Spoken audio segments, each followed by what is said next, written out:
uli? December to December.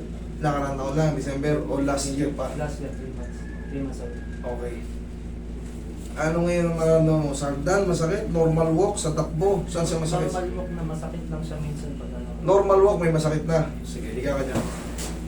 Wala ka bang mga disgrasya sa motor? Sa basketball lang yan? Ito lang nakuha ko sa basketball. Okay, sige, balik mo muna yung shoes mo. Higa ka dyan.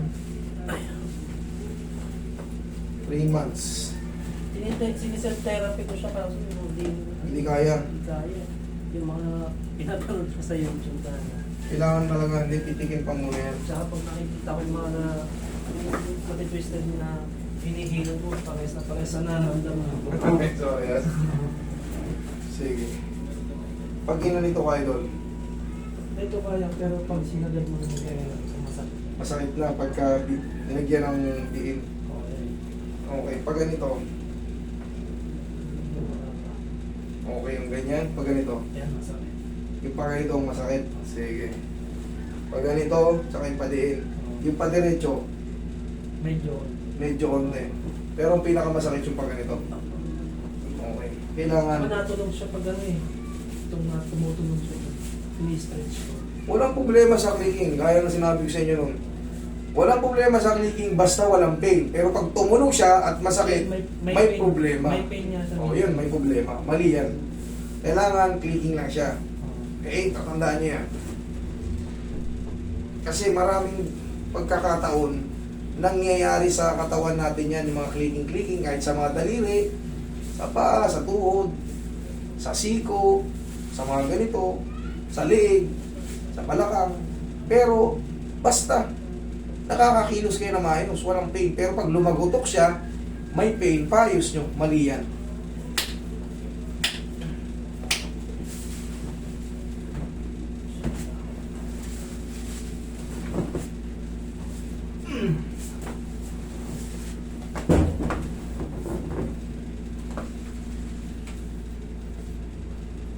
Lalo na yung mga nakaranas ng injury before, napinay na kayo dati, tapos gumaling, nawala na yung pamaga, nakabalik kayo sa laro. Asahan nyo, magkiklik-klik na yan. So, sana makapaglaro ka ulit eh. Oo, balik natin to. Napaka 30 plus pa lang. Tsaka ano pa lang to, 3 months pa lang to eh. Hindi mo lang napaayos. Sabi naman ng doktor ng bisa, no? Wala naman daw problem. Namaga kasi siya eh. That's normal kasi napilipit ka eh. Yung mga magre-retaliate yung mga ligaments sa Ano ko tendons. baka ACL o ano? Malalaman mo pag ACL, ibigyan kita ng sample lang. Madalas ko na itong inano ngayon sa video eh. Kasi natutunan ko rin to sa mga... Kasi may mga sinusundan ako na ano eh. Kailangan ko mag-aral pa eh. Para, siyempre, dami yung lumalapit sa akin, iba-ibang kaso. Kailangan ko bang mag-research kung ano yung... Kung paano siya maano. Ganun pala pagputol ng ACL. Gaganituhin nyo siya, idol, oh. Sige, straight ka lang. Pala naman pagputol ng ACL mo, ganito. Nakagaya, tupi ang tuhod, hatakin mo rin sa ilalim. Pag yan umusog ng malayo, putol ang ACL mo. Pero pag yan, katulad yan, matigas. Wala yan. Ligaments lang. Kasi minsan, tinatakot natin yung sarili natin eh. Kasi, pangkaraniwan naririnig natin pag napilay tayo sa tuhod, naku tol, ACL yan tol. Normal lang yun, may ACL tayo dyan. ACL, PCL, MCL, LCL. Normal lang yun, mababanggit. Pero pag sinabing putol yung ACL mo, naku po.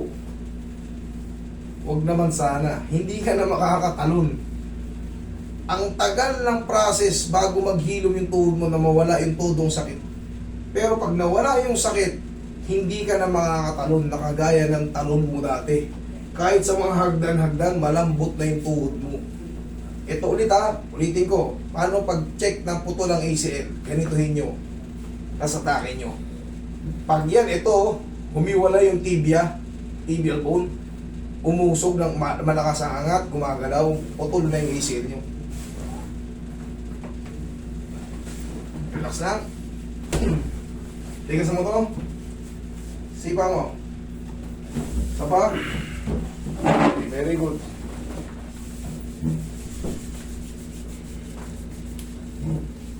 Negative ka. Very good pa itong tuhod mo. nung ano nga, Oh, sumakit. bibigyan ko ngayon ng puwersa. Kaya na.